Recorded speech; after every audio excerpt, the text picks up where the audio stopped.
예, 오늘 함께 읽으신 본문 사무엘상 3장 1절에서 14절까지의 말씀을 보시면은 이제 하나님께서 사무엘을 부르시는 그런 이야기가 나오게 됩니다. 아주 유명한 말씀이죠. 하나님께서 사무엘을 사무엘아 사무엘아 하고 세 차례 부르셨고 근데 사무엘은 그에 대해서 하나님이 부르신 줄 알지 못합니다. 근데 이제 네 번째 하나님께서 부르셨을 때 그가 하나님 제가 여기 있나이다 하고 대답을 하니까 하나님께서 그를 이제 선지자로서 이제 세워주시는 이야기들이 나오게 됩니다. 성경을 보면은 이제 중요한 그 인물들이 선지자나 혹은 제사장이나 리더들이 세워지는 모습들이 보여지게 됩니다. 출애굽기 3장과 4장의 말씀을 보시면 이제 하나님께서 이제 떨기 나무 숲 가운데에서 모세를 부르시는 그런 모습들이 나오게 되고요. 또 이사야서 6장 을 보아도 이사야 선지자를 하나님께서 부르는 이야기들이 나오게 됩니다. 그 밖에도 에레미야, 에스겔 등등 성경에 중요한 선지자들을 부르실 때 그 어떻게 부르셨는지에 대해서 성경은 기록을 하고 있는데, 오늘은 아주 중요한 선지자 사무엘을 하나님께서 부르시는 그런 모습들을 보게 됩니다. 앞서서 1장과 2장을 함께 살펴보시면서 사무엘이 살던 이 시기가 어떤 시대였는지 충분히 이제 들으셨을 거라고 생각을 합니다. 아주 혼탁했던 시대, 영적으로 어두웠던 시대였던 사사 시대의 끝을 맺는 마지막 사사가 바로 이 사무엘인 것이죠. 하나님께서 사무엘을 보내신다라고 하는 것은 한 시대를 마무리하고 다시 새로운 시대를 일으키는 그러한 신호탄과 같은 일들인 것입니다. 하나님께서는 오늘 이 시대 가운데에서 사무엘을 부르시는 모습들을 우리가 함께 보게 된 것입니다. 오늘의 본문 1절의 말씀을 보시면은 그 시대에 대해서 여호와의 말씀이 희귀한 시대, 그리고 이상이 흔히 보이지 않았던 시대라고 이야기합니다. 사무엘이 엘리 앞에서 여호와를 섬길 때에는 여호와의 말씀이 희귀하여 이상이 흔히 보이지 않았더라, 이렇게 말씀하고 있습니다. 여기서 여호와의 말씀이 희귀하였다라고 하는 것은 문자 그대로 하나님의 말씀을 아주 찾아보기에 힘들었다라고 하는 것이죠. 당시에 이제 사사들에게 혹은 그 민족의 지도자들에게 하나님의 말씀이 음성으로 직접 임하는 일들이 많이 있었습니다. 우리가 그것을 알 수 있는 것이 이제 기드온의 사건이라든가 이러한 사건들이 바로 이 사사들, 바로 이 시대가 혼탁하였지만 그 가운데에서도 하나님께서 사용하시는 사람들에게 하나님의 말씀이 임하였다라고 하는 것이죠. 근데 엘리가 제사장으로 있었던 이 시대에는 하나님의 말씀이 희귀하였고, 그렇기 때문에 너무나 당연히 이상이 흔히 보이지 않았다, 하나님의 그런 환상이 보이지 않았다라고 하는 것을 이 1절의 말씀이 배경을 설명하고 있습니다.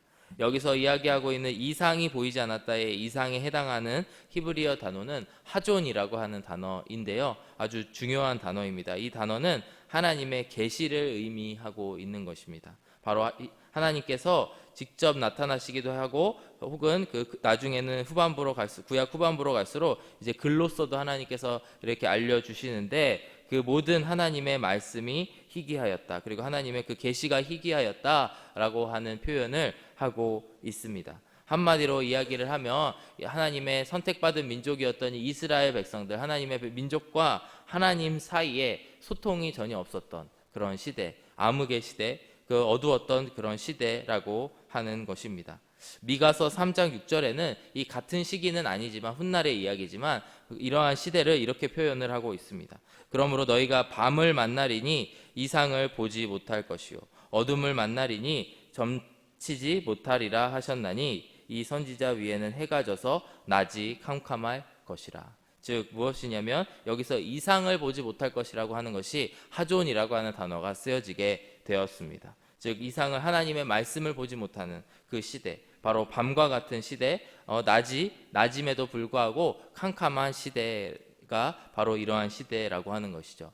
빛이신 하나님께서 그들 가운데에 나타나지 아니하였던 시대가 바로 영적으로 어두운 시대이고 암흑의 시대라는 것을 이야기하고 있습니다.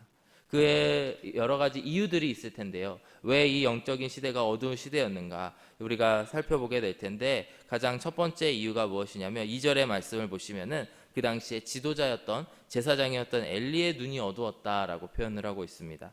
엘리의 눈이 점점 어두워가서 잘 보지 못하는 그때에 그가 자기 처소에 누웠고 이렇게 2절의 말씀을 표현을 하고 있습니다. 이 2절의 말씀을 보시면은 아마 엘리의 모습들이 나름대로 상상이 되실 것이라고 생각이 됩니다. 저는 개인적으로 이 말씀을 묵상하였을 때에 이제 아주 늙어서 힘이 없는 그런 엘리의 모습, 그리고 앞이 보이지 않는 엘리의 모습, 그래서 항상 누워만 있는 무기력한 그런 모습들을 상상을 하게 됩니다.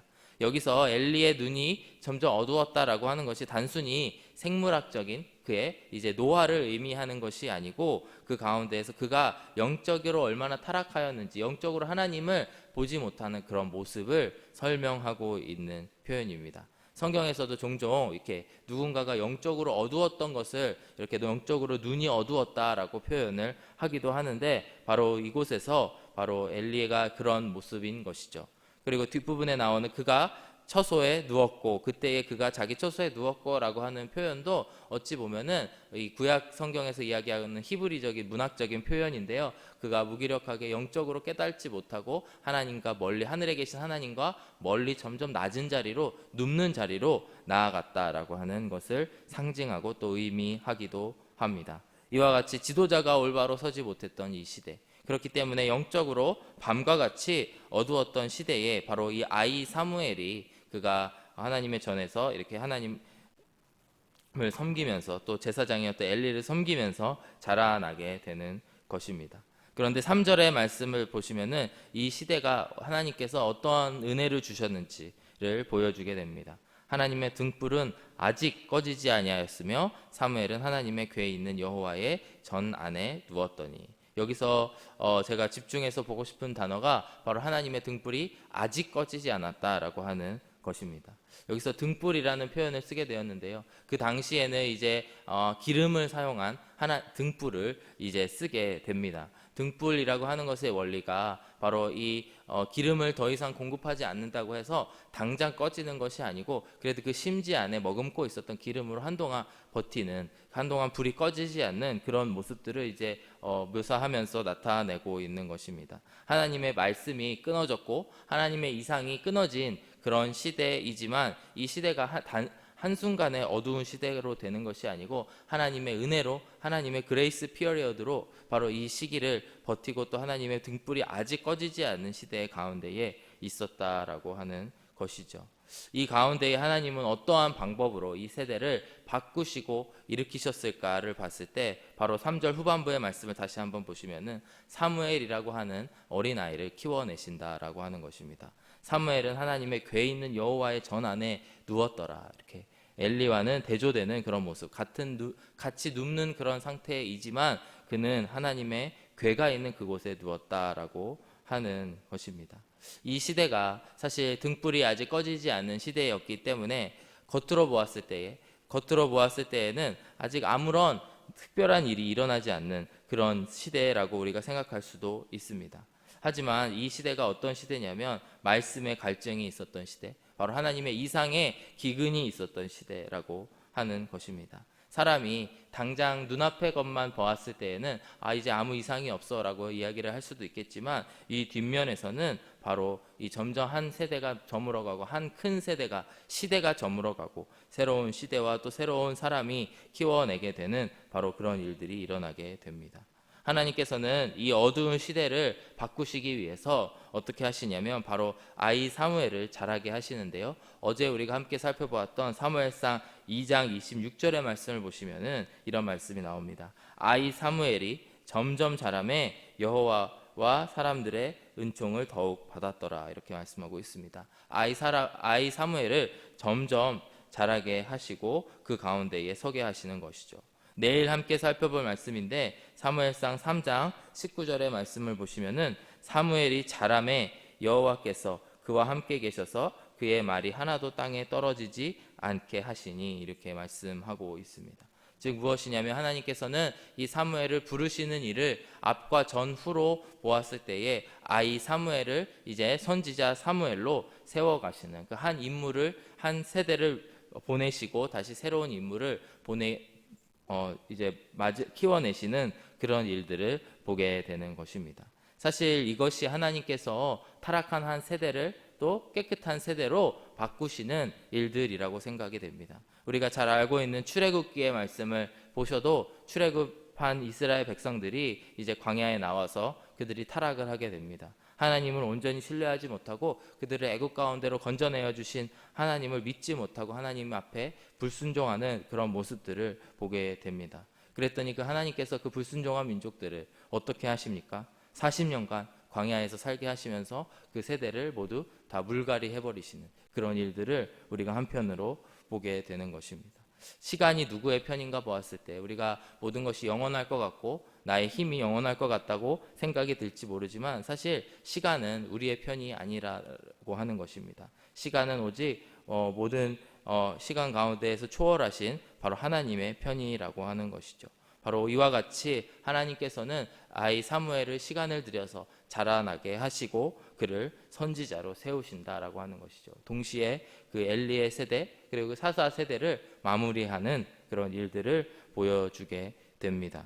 3장 20절 말씀을 보시면은 이제 아이 사무엘이 어떻게 선지자 사무엘로 세워졌는지를 보게 됩니다. 단에서부터 부엘세바까지의 온 이스라엘이 사무엘은 여호와의 선지자로 세우심을 입은 줄을 알았더라.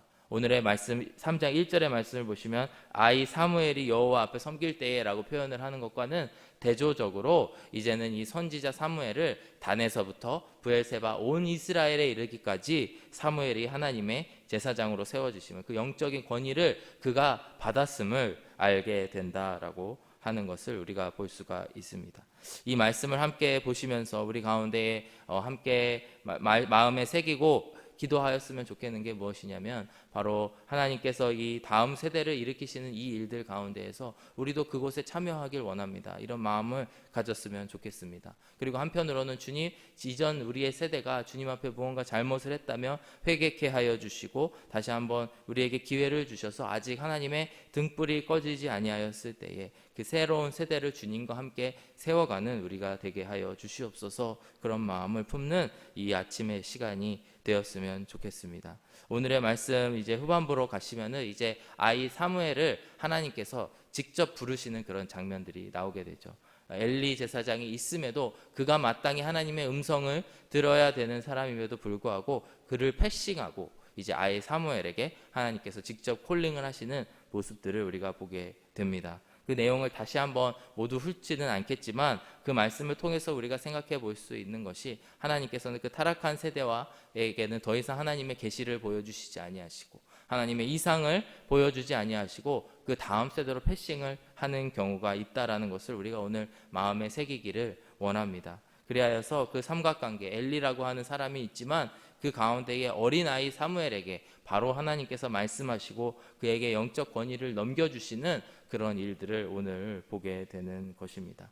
사랑하는 여러분, 오늘도 하나님은 살아계시고 하나님의 뜻을 이루시기 위한 그 다음 세대를 찾고 계시는 줄로 믿습니다. 주님의 뜻을 행하는 우리들이 되었으면 좋겠고요. 또한 우리의 다음 세대를 세워가시는 그런 한우리 교회가 되었으면 좋겠습니다. 이제 오늘 저녁에는 이제 창조과학 집회가 있고 이제 내일 새벽 기도는 이제 모이지 않습니다. 내일 저녁에 7시 반에 모이게 되는데요. 이 집회를 통하여서 또 함께 기도하길 원하는 것은 우리의 다음 세대 자녀들이 이곳에 와서 중고등부 이상은 함께 이곳에서 모임을 갖는다고 하였는데 우리 아이들이 그리고 우리 청년들이 주님의 말씀을 새기고 주님의 그런 말씀의 가치를 가지고 살아가는 우리 교회가 되었으면 좋겠다. 이런 마음의 기도를 또 함께 가지시고 품으시는 이 아침이 되었으면 좋겠습니다. 이 시간 함께 기도하며 나아가시겠습니다. 사랑하는 아버지 하나님 감사합니다. 이 아침에 저희들에게 말씀하여 주심에 감사드리며 또 엘리의 세대를 보며 아버지 하나님 우리가 스스로